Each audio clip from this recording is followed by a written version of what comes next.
여름비가 유난히 많이 내리던 목요일 새벽 3시 30분 귀가가 늦어진 혜영씨는 큰 길에서 택시를 내려 자취방이 있는 다세대 주택 골목으로 향했습니다. 가방에서 열쇠를 찾아 현관문에 막 꽂으려는 순간 어깨에 닿는 선득한 손길의 뒤를 돌아보자 어두운 빛 속에 서 있던 낯선 남자.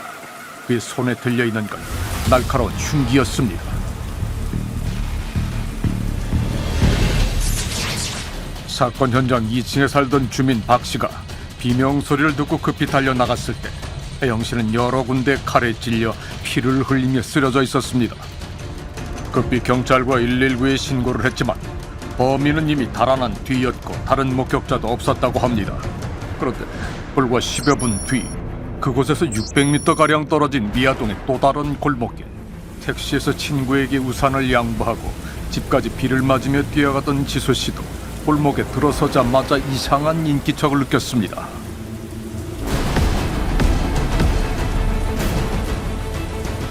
격렬하게 저항하던 지수씨는 계단에 쓰러진 뒤에도 계속해서 흉기를 휘두르는 범인에게 무려 18군데 자상을 입었습니다.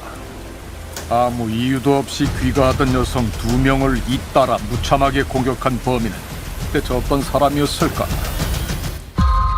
원한 관계인 면식범도 아닌데 처음 보는 피해자에게 이상 분노를 느끼는 오버킬 범죄자. 1차 범행을 한 지 불과 10분 만에 2차 범행을 시도한 것은 연쇄 살인범 중에서도 매우 특이한 범죄 유형이라고 합니다. 살인 중동 해소와 완전 범죄를 동시에 추구하는 사이코패스와 달리 분노 조절에 실패한 미아동 사건 용의자. 주민들의 빠른 신고로 병원에 실려간 피해자들은 몇 차례의 대수술 끝에 모두 목숨을 건졌지만 갑작스런 사건의 충격으로 범인의 얼굴을 기억하지 못했습니다. 하지만 두 번째 사건 현장에서 아테네 올림픽 중계방송을 보느라 새벽까지 깨어있던 주민 3명이 도주하던 범인의 모습을 목격했다고 합니다. 목격자들의 증언에 따라 경찰이 작성한 미아동 살인미수 사건 범인의 몽타주. 경찰이 수사본부를 설치하고 2년 가까이 몽타주 속 남자를 추적했지만 미궁에 빠진 듯했던 비오는 목요일 밤의 괴담. 그런데 영원히 미제로 남을 줄 알았던 미아동 사건의 범인 검거 소식이 들려온 것은 사건 발생 8년 만인 2012년. 첩보를 입수한 경찰이 무려 1년 6개월간의 설득 끝에 자백을 받아냈다는 비오는 목요일 사건의 범인. 그는 바로 이병주였습니다. 서울 석천동의 2004년 겨울 서울 송파구 석천동의 한 빌딩에서 대낮에 대담한 강도 살인 사건이 발생했습니다. 피해자는 3층에서 전당포를 운영하는 57살 고 씨와 전당포 맞은편 비디오방 종업원이던 22살 신 씨. 고 씨는 전당포 입구에서 머리를 둔기로 여러 차례 가격당하고 가슴을 흉기로 5차례 찔린 채 숨져 있었고, 비디오방 종업원인 신 씨는 가슴과 등, 팔과 손, 얼굴까지 온몸에 무려 17군데를 흉기에 찔려 사망한 상태였습니다. 사건 발생 시간은 오후 1시. 평일 대낮에 대담하게 강도짓을 한 2인조의 모습은 건물 1층 귀금속 가게 앞 CCTV에 고스란히 포착됐습니다. 3개월 뒤 강남경찰서 형사가 서울 전역에서 수십 차례에 걸쳐 병원만 상대로 금품을 털던 2인조 강도를 검거합니다. 그런데 2인조의 은신처에서 압수한 증거물에서 수상한 흔적이 발견됩니다. 둘 중 키가 작은 공범의 운동화끈에서 사람의 혈흔이 확인된 겁니다. CCTV와 혈흔이라는 명확한 물증을 들이대자 석천동 전당포 살인사건의 범행 일체를 자백한 2인조는 바로 46년생 김동식과 66년생 이병주. 이병주는 2004년 발생한 석천동 전당포 살인사건의 범인으로 검거돼 무기징역을 선고받은 뒤 같은 해 일어난 방이동 빌라 살인사건으로 한 번 더 무기징역을 선고받은 일명 쌍무기수였습니다. 석천동 전당포 사건 현장에서 그리 멀지 않은 송파구 방이동의 한 빌라에서 끔찍한 살인사건이 일어난 건 2004년 10월. 친구 사이였던 50대 여성 2명이 안방에서 나란히 칼에 찔려 사망한 채 발견됐습니다. 집주인 이 씨는 가슴과 등, 허리에 9군데, 친구 김 씨는 가슴과 옆구리뿐 아니라 양손의 방어흔까지 무려 16군데의 자상이 확인됐습니다. 그리고 그날 밤 한 편의점에서 피해자의 카드로 현금 50만 원을 인출하는 남자가 CCTV에 포착됐습니다. 160cm의 작은 키에 모자를 눌러쓴 남자는 피해자의 옷장에서 사라진 체크무늬 셔츠를 입고 쇼핑백을 들고 있었습니다. CCTV에 찍힌 남자가 바로 자신이라며 편의점 현금 인출기와 방이동 빌라에서 각각 현장 검증을 하고 범행 일체를 자백한 이병주. 이제 필로폰에 주로 취해 있었고 그러다 보니까 강도 범행으로 들어가서도 본인 진술에 하면은 오히려 자기가 공격을 당한다는 그런 환상을 갖고 있었다. 그래서 바로 사람을 살해하게 되었다라고 진술하고 있습니다. 특이한 것은 늘 2인조였던 다른 강도 사건과 달리 방이동 빌라 살인 사건은 이병주 혼자 저지른 단독 범행이라는 점이었습니다. 이병주의 자백은 그것이 끝이 아니었습니다. 그의 또 다른 여죄가 드러난 건 2011년 교도소안에서 간암을 선고받은 공범 김동식이 죽음을 앞두고 마지막 양심 고백을 한 덕분이었습니다. 김동식을 접견했던 형사가 메모한 이병주의 암수 범죄는 2004년 여름 미아동 칼부림 사건과 비슷한 시기 명일동 주부 살인 사건. 명일동 주부 살인 사건이 발생한 것은 같은 해 벌어진 석천동 전당포 살인 사건과 방이동 빌라 살인 사건보다 2달 먼저인 2004년 8월 16일. 강동구 명일동의 아파트에서 살해된 피해자는 대낮에 집에 혼자 있던 주부 송 씨였습니다. 목과 등에만 6군데의 자상을 입고 현관에 엎드려 숨진 채 발견된 것으로 봐 범인은 저항할 틈도 없이 쓰러진 피해자를 뒤에서 공격한 것으로 추정됐습니다. 작은 방에서 안방으로 이어지는 슬리퍼 족적은 범인의 것으로 보였지만 사라진 물건은 안방에 있던 지갑 하나뿐이었습니다. 범인의 지문이나 DNA는커녕 CCTV에 포착된 용의자도 목격자도 없어 수배 전단지 한 번 만들지 못한 채 미궁에 빠졌던 사건. 그런데 공범 김동식의 양심 고백을 들은 형사가 이병주를 14차례나 찾아가 설득한 끝에 범행 일체를 자백받았던 겁니다. 피해자가 흉기로 공격당한 위치를 정확하게 그려 보였다는 이병주.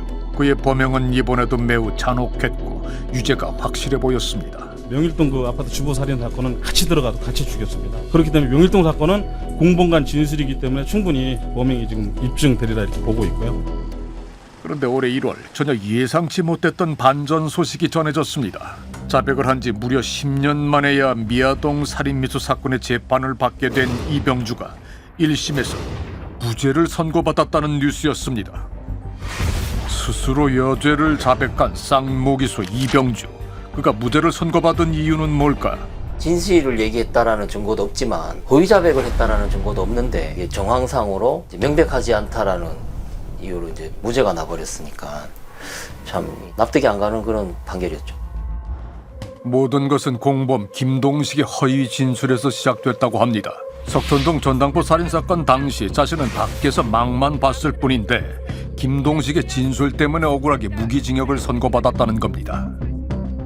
무기징역을 받고 교도소에 수감되자 방이동 빌라 살인사건을 이용해 신고 포상금을 벌도록 도와주면 석천동 사건의 억울함을 밝혀주겠다고 김동식이 먼저 제안을 해왔다고 합니다. 재판에 가면 어차피 진범이 아니라는 사실이 밝혀질 테니 걱정할 필요 없다는 김동식의 말을 믿었다는 이병주. 재판 결과 또다시 무기징역. 이후 명일동과 미아동 사건을 2번이나 허위 자백한 이유는 석천동과 방이동 사건의 재심을 받기 위한 일종의 자작극이라는 겁니다. 아무래도 그를 직접 만나봐야겠습니다. 접견장소에 나온 이병주에게 우리는 단도직입적으로 물어봤습니다. 제가 확신을 받고 싶은 거는 정말 한 명도 살인하지 않으셨다는 겁니다. 그런데 아니요. 그 한 명은 비디오 가게 네. 그건 제가 기억이 없어요. 그날 있었던 그 나머지 왜 그 전당포 사건에서 네. 그것은 강도 살인은 제가 한 것이 아니고요. 네. 전당포 사건 제가 들어갈 수도 없었고 방이동 살인 사건은 저는 아예 관계가 없어요.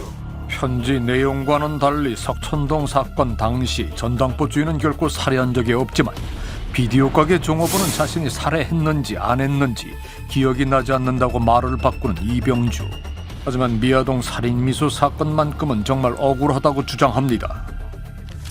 공범 김동식이 사망 직전 양심 고백을 했다는 경찰의 발표는 거짓이며 그 내용을 받아 적은 유일한 증거인 메모지도 조작이라고 주장합니다. 그렇다면 이병주가 미아동 살인미수 사건을 자백했던 진술은 정말 조작된 걸까?